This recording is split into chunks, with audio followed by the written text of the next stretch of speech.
All right, episode 3B of the drive and chat about AI impacts in our world. I filmed this one already, but what was really fun is that it just exploded so many ideas and so many thoughts in my head that I was like, all right, well, maybe I could redo this again and better encapsulate some of those thoughts. And sorry about the notifications popping up, but that's how it's going to be. All right, so today's theme will be AI impact in health. Mainly physical, maybe emotional. Maybe I'll separate them into two different episodes. But like we do on these, I wanted to kind of reflect on what we've already talked about, because we will build upon some of those themes.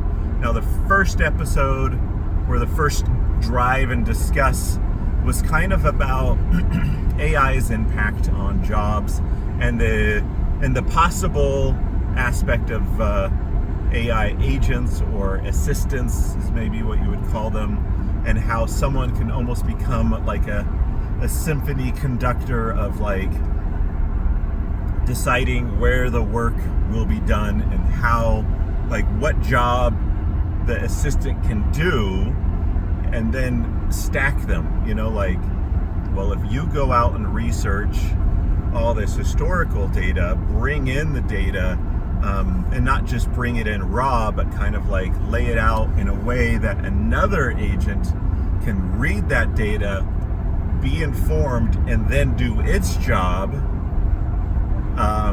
now that it's informed, and take that data and go, okay, now I'm going to look through all this data, informed now, and so you become this conductor of like, all right, you need to go first, do this task, and then after that task is done, you do this task, now that you're informed by that agent's work, and then, okay, then you do this, now you do this, and now you interact with the real world in this way, and you do this, and you make some phone calls, you pay some payments, and then we get more data, and then we go through it.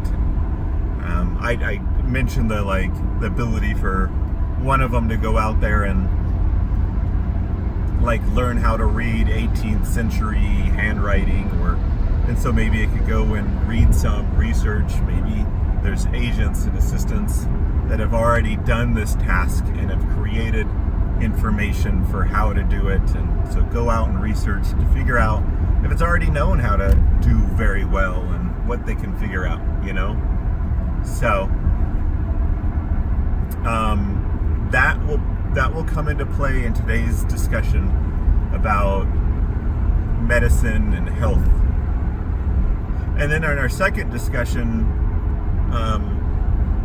we talked about voice and tone and bringing your voice and tone to it, but also whoever's kind of creating a product.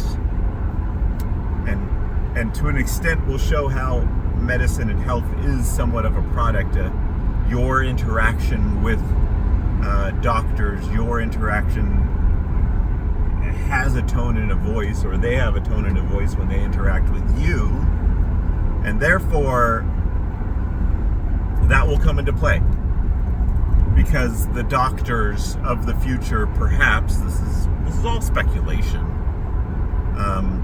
educated speculation, I like to think, but they become like, you go to them because of the way that they present the information, maybe their tone, and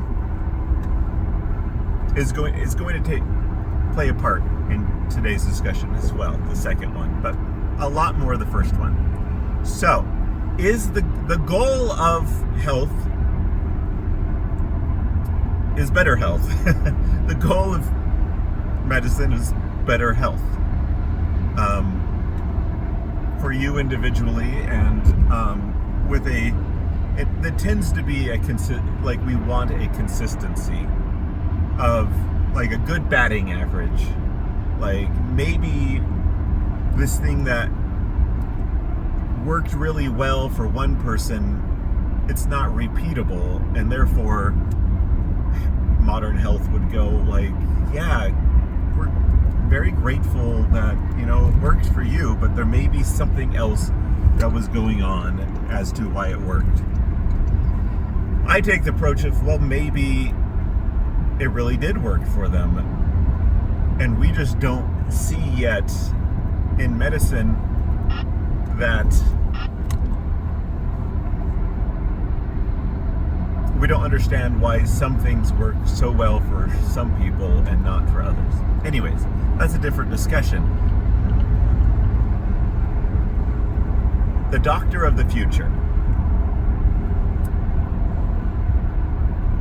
They may have a lot more data.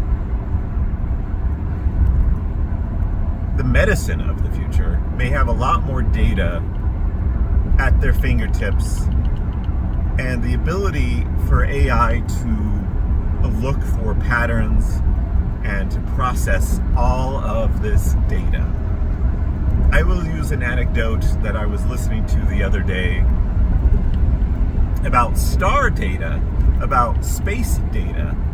There is a new satellite, I think it went up last year or early this year, and its goal was to document the night sky, to document all of everything that we can see, you know, like, and it is taking its sweet time. It is a huge space out there, and it has been going months on end and is documented maybe 1%. But the amount of data that it has from that time is insane.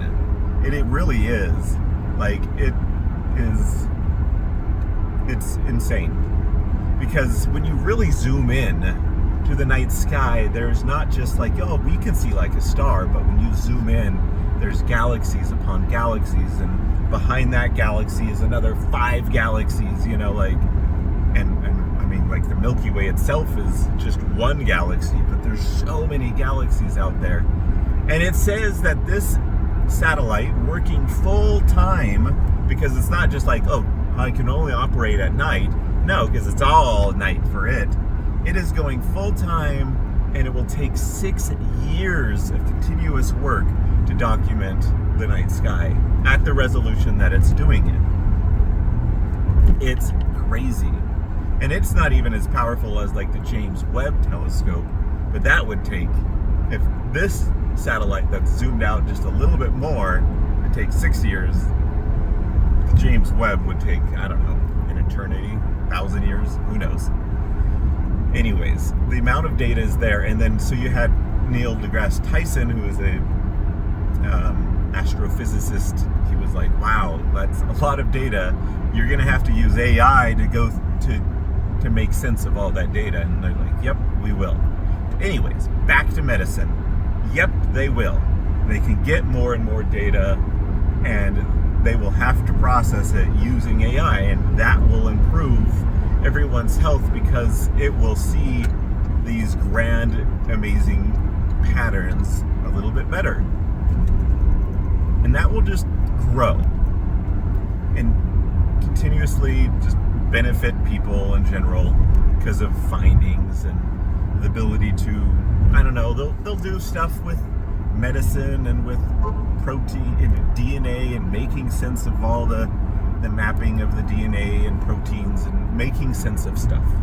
But that's not actually what I really want to talk about. I want to talk about the interaction with the end user. In the first discussion, we talked about even just genealogy, family history, and the end results being this really cool product that someone will go, man, that's amazing. And now I can connect myself with all these great-great-great-grandparents and understand their life, and not just understand what they said and when they lived and when they died and when they got married and who their kids were, but like their story and like bringing to life their small town because the AI completely understood their when they, like the news article from their town, and like this little fair happened on August 24th in this town, and this is what happened, and it understands the context of a 1920s Scottish festival, and like can kind of help you understand a potential, like what it was like for your ancestors throughout all these things that happened, right? Anyways, the point is that perhaps what is created for us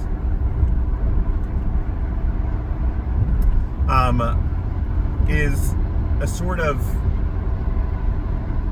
user guidebook of your body, that the doctor, that you can still determine who is it you trust to create this product for you.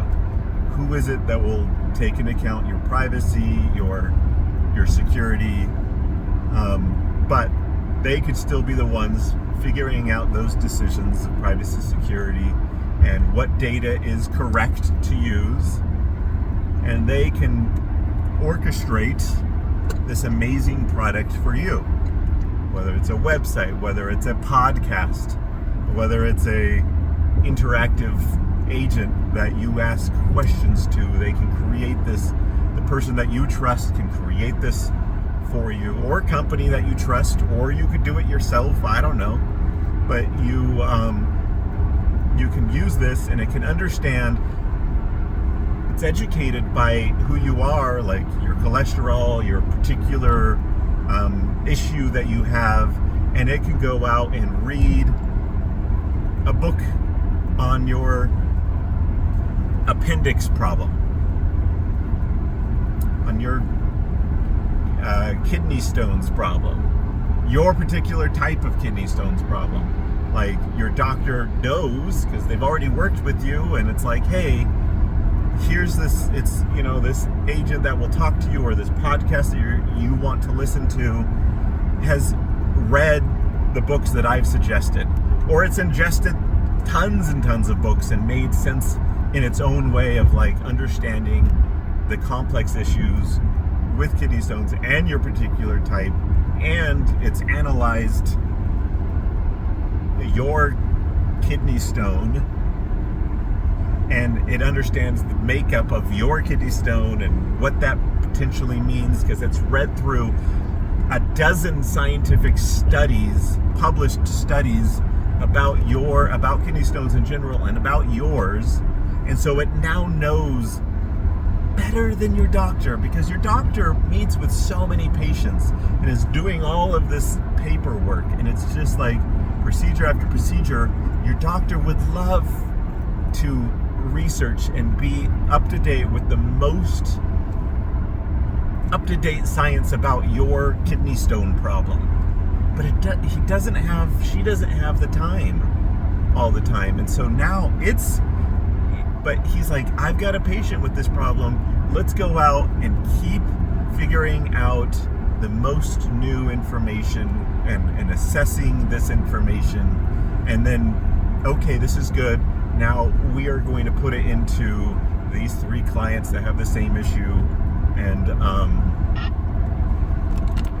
you know what I mean? So like now it's got good info, up-to-date info. So now you can listen to this podcast and become a better user of this product, your body. You're like, oh, I know I have a good operating manual now for this issue. And now take this and expand this throughout everything regarding your body, all the different things. User manual for all the stuffs, your heart, your lungs, your different things, and it can be informed because you've trusted this person or company or whatever. You can decide or do it yourself, and then you put in your blood report into it so that it knows, like, this is what this means. And you can listen to like podcasts about what all that new testing, and it can like tell you in ways that are approachable for you, because it knows you as well, and you can tell it, I just don't get what you're talking about. Break it down. Teach me the underlyings, and now you become like you're almost going to med school if you want. But also, did we discuss already the concept of, and this is already something that's occurring, there are already AI products, and maybe they're not as well informed as like this concept I've presented of like reading 100 books on the subject and now creating itself a document that it can pull from that's just really educated on stuff. But what was I going to say? Okay, it is a podcast that is interactive and live, so when you're listening and they're talking amongst each other, you can just butt in and go, hey, I didn't get that part. And they're like, oh, okay, we'll describe it again.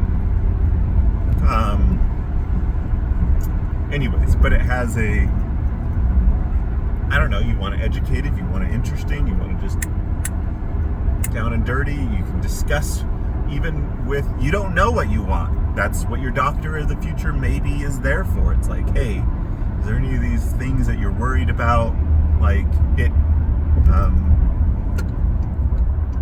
or which style of learning is best for you, or, you can have a discussion with this AI and like, it can like try a few different things and you're like, yeah, that one I like the best. I like that style. Or for those of you out there that like a particular personality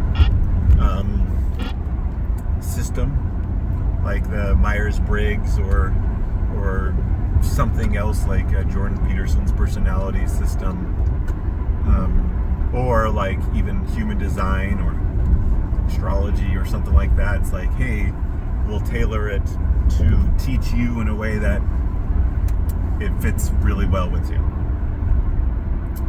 Anyways, the point is that it can go out and research all of the different stuff about your products, and okay, that's just the kidney stones is the issue. But it can also stay up to date, and it can inform you, it can inform your doctor, it can help educate him to know what it means and to give you information, and maybe his job becomes, her job becomes like, hey, a lot of it will become, all that paperwork stuff that it's been doing, that can go away. There's already, that's happening in a lot of industries. It's like, it will interact, when it interacts with you, there's an understanding between you and the doctor that it will, that it's listening to be able to make notes very well for the doctor. And you're saying, oh, I don't know, but like the doctor now becomes, perhaps what happens to him is like it's getting information about its client brought in from these assistants, like, hey, there's a new finding, new study in the Scientific American or whatever medical journal about your, that will impact your patient, and I've gone in and read through it, and these are the impacts that I think it will make. And the doctor's like, hey, but this, and so the doctor almost becomes this consistently learning and understanding about the patients sort of thing, and it's going out there and sending out agents to like, hey, I'd love to learn more about this impact on my patient and this. And so it's like your doctor's becoming a way more beneficial doctor for you and your issues, and maybe he's able, maybe part of the product that he's providing is like pushing little things like, hey, did you know this and this, and and that's why you choose a particular doctor of the futures, because, well, they're proactive and they're telling me different things, and they understand where I'm at, and they understand my budget, and that I can't take these particular medicines, or I don't know, like, and the agent is figuring out constantly, working with insurance, and like, hey, and it's making phone calls. I have a friend whose AI company makes phone calls for their clients. And the AI agent is making a phone call and figuring out, and maybe it's like checking out different insurances or different procedures. Like, what is this going to cost? And will this be covered? And will this be covered? And it's doing all that work. And the doctor is figuring out how to help you better, is like his full-time job, and interacting with you and figuring out the right information to find out from you in order to help you. Like, well, and kind of cutting through the, like, for example, I get headaches. And it's related to food, but I think it's more than that. It's related to also general health. And now that I play so much pickleball, like, I've seen it less. But is that related? Or maybe it's what I'm eating, and maybe that data can go in there, and I can interact and say, hey, I just got a migraine, and I recently ate this, and this. And over the course, it's not just gonna like, oh, I know the answer right away. It's gonna go, okay, let's find some more information. Oh, the next time you have it happen, and this have it happen, it's like, and then it can kind of present this information to your doctor, or figure out and can be this consultant with your doctor to say, it looks like the pattern is this, but also there's some studies and other people are having these sorts of issues. We don't know the exact person, we don't know their names, there's privacy issues, but maybe the data is more shared, not connected to particular people, and now we can kind of go, okay, this is the issue, it's related to hormones, or it's related to this and that, like it's related to water intake. And you become like, almost like you have this tool to help between you and your doctor to research these sorts of things. So that's so interesting. And the doctor maybe becomes like, you've got this, maybe it's a whole new role of like, your doctors become like your advocates, your health advocate, and they connect you, they help with these agents connect you to the right information to inform you about how to use your little your product that you got, like figure out user manual, and also to help educate so that you know how to use it really well. And then it's helping you to navigate insurance, navigate financial aspects, to navigate things that maybe you should have in your life that will improve your health.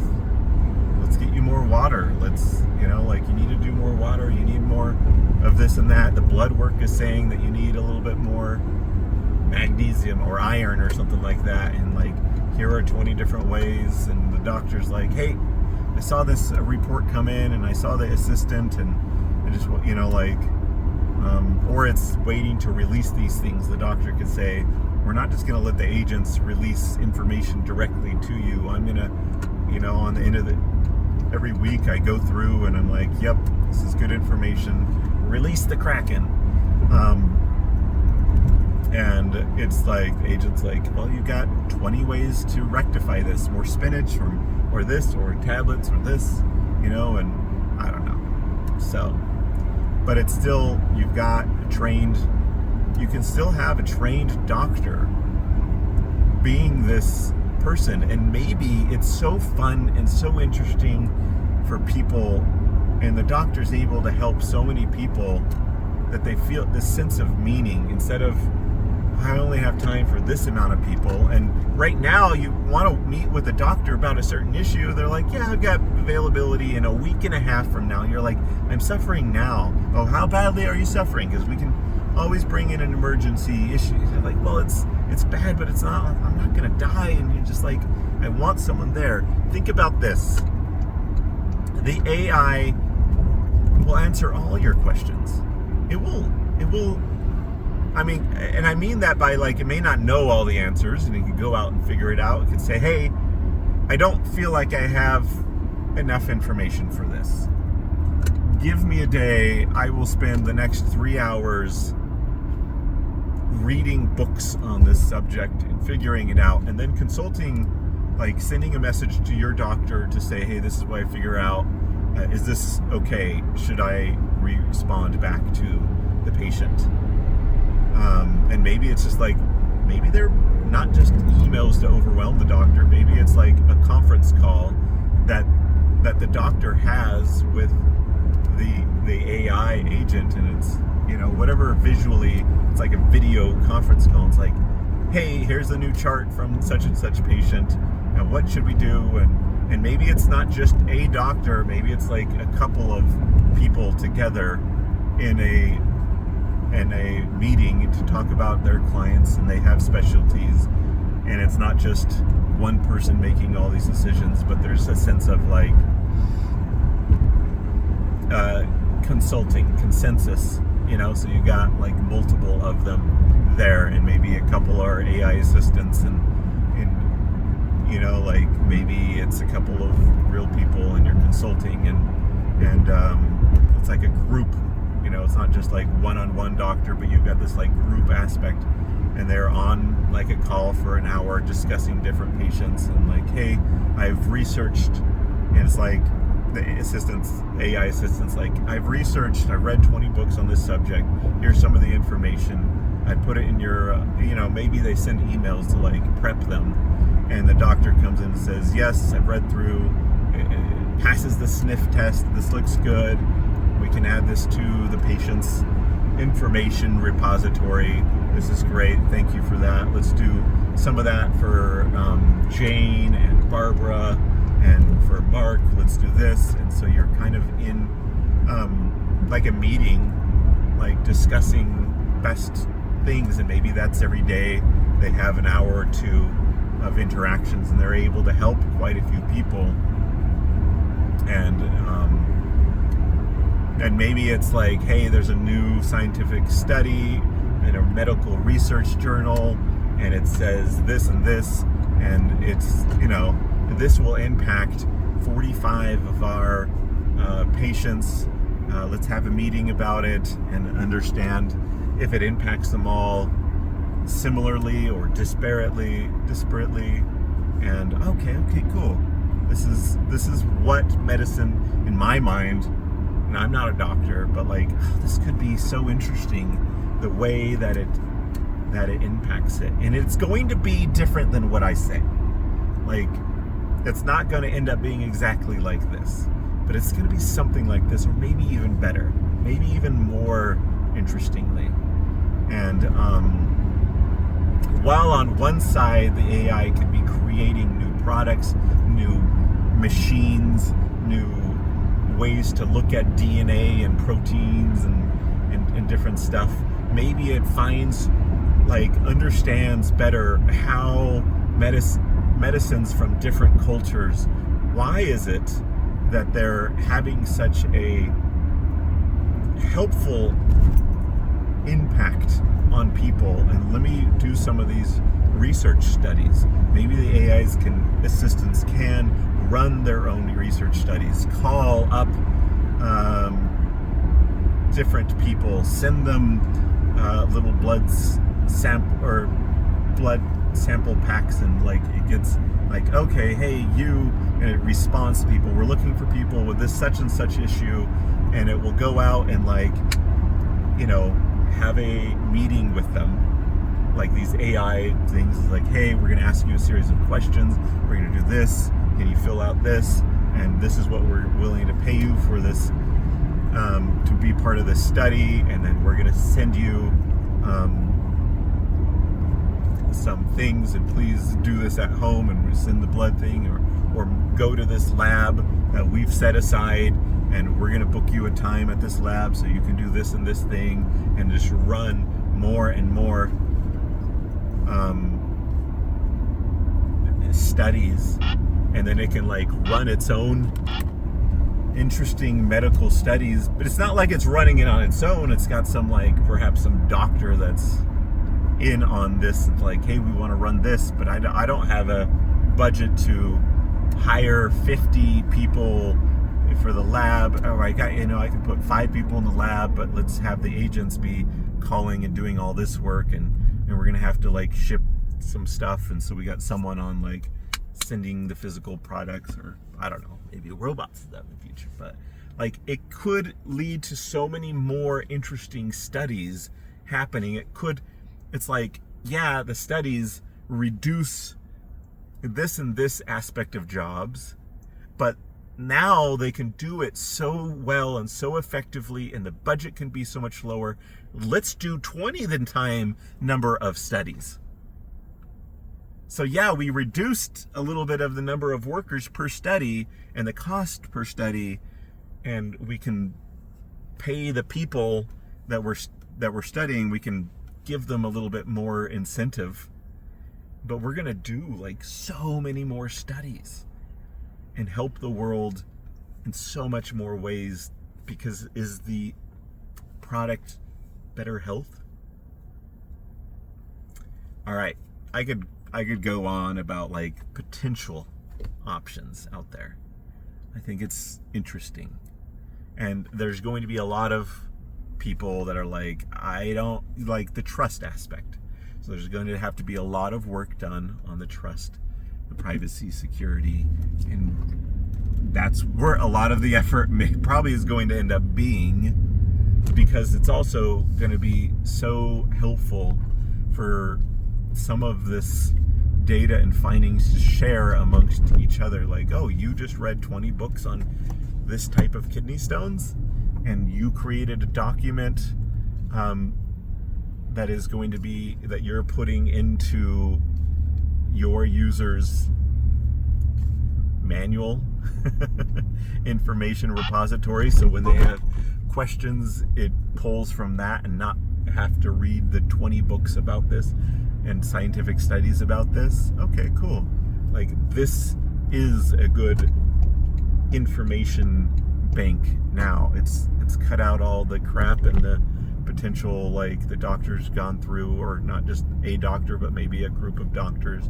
It's like, yep, this is a great repository of information, and this is how we hold the user's side at a particular aspect.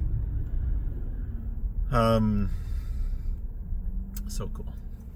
So many interesting things. I'm thinking of other ways, but I'm arriving at my destination. So that's going to have to be it for now, and we could have a whole discussion about mental health. And I do tend to look at potential benefits. That doesn't mean that I couldn't spend the next 5-10 minutes saying, putting myself into the mindset of like, here's some potential drawbacks. But I'm going to choose to look at benefits for now and present those, because I feel like so many people naturally have this fear and skepticism built inside of them. I don't need to feed that. That's already there. You guys already have some of that already. You can already go, but what about this?